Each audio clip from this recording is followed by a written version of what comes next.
When I ask the question, how does Margot work? Nowhere do the answers include the use of watercolor.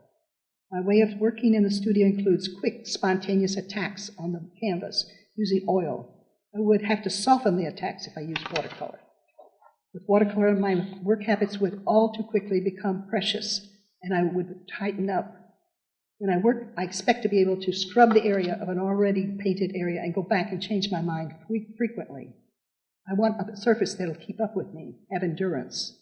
I prefer not to be always in control, but instead to follow what seems to be happening on the surface. So watercolor is not my medium of choice. Therefore, just to prove something to myself, I decided to focus on that medium once and for all.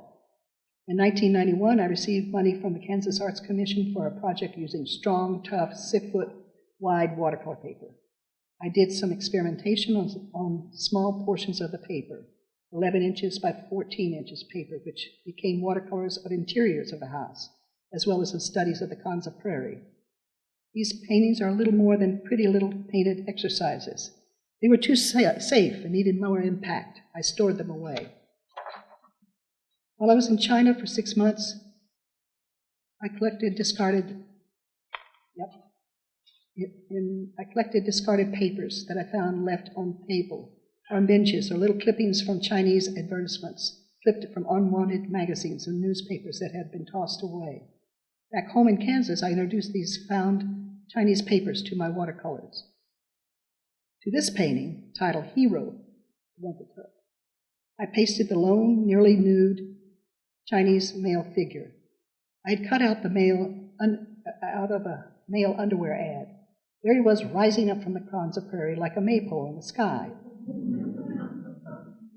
The watercolor became alive. It had been disturbed. It was now more real and immediate. This is how Margot the artist works. Artists are not all the same, even though we're all artists. This series of watercolor paintings took 14 years from the beginning as watercolor sketches to their final stage.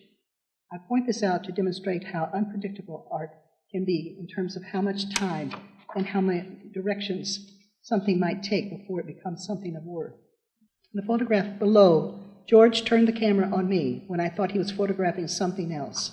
I'm in a pose similar to that of the Chinese male figure standing tall on the Kansa landscape. There's a common thrust to both works.